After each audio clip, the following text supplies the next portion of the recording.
அனல் பறக்க நடைபெற்று வரும் IPL 2024 T20 கிரிக்கெட் தொடரில் லக்னோ சூப்பர் ஜெயின்ட்ஸ் அணி 12 போட்டிகளில் 6 வெற்றி 6 தோல்வி பதிவு செய்துள்ளது. குறிப்பாக மே 8ஆம் தேதி நடைபெற்ற 57வது லீக் போட்டியில் ஹைதராபாத்திடம் 10 விக்கெட் வித்தியாசத்தில் லக்னோ படுதோல்வியை சந்தித்தது.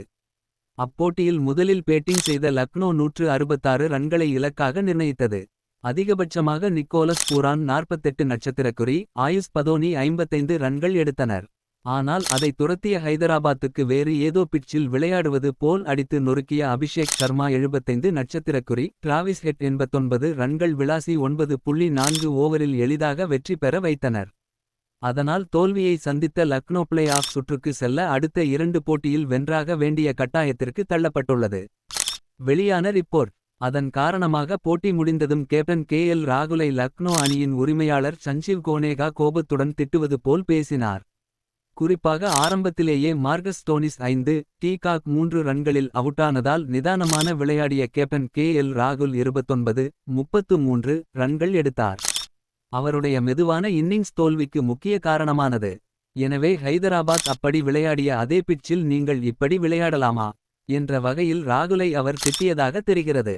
அதற்கு என்ன தான் சம்பளத்தை கொடுக்கும் உரிமையாளராக இருந்தாலும் பொதுவெளியில் ராகுலை இப்படி திட்டலாமா என்று அவரை ரசிகர்களும் சில முன்னாள் வீரர்களும் கடுமையாக விமர்சித்தனர்.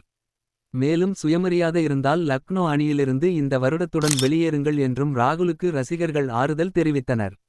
இந்நிலையில் லக்னோ அணியின் கடைசி 2 போட்டிகளில் KL ராகுல் சாதாரண வீரராக விளையாடுவதற்கு வாய்ப்புள்ளதாக செய்தி வெளியாகியுள்ளது. மேலும் அடுத்த வருடம் மெகா ஏலத்தில் அவரை லக்னோ நிர்வாகம் தக்க வைக்க விரும்பவில்லை என்றும் தெரிய வருகிறது. இது பற்றி டைம்ஸ் ஆஃப் இந்தியா இணையத்தில் பெயர் வெளியிட விரும்பாத லக்னோ அணியின் நிர்வாகி கூறியது பின்வருமாறு. இப்போ ஃபீல் பண்ணி என்ன பிரயோஜனம்? தப்பு பண்ணிட்டீங்க. மும்பையின் தோல்வி பற்றி வாசிம் அக்ரம். டெல்லிக்கு எதிரான லக்னோ அணியின் அடுத்த போட்டிக்கு இன்னும் 5 நாட்கள் இடைவெளி இருக்கிறது.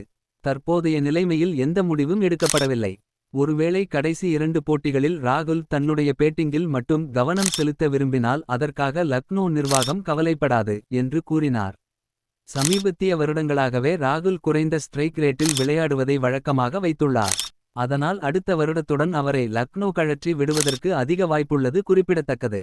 இன்னும் மேலும் அப்டேட்களை தெரிந்து கொள்ள சப்ஸ்கிரைப் பண்ணுங்க.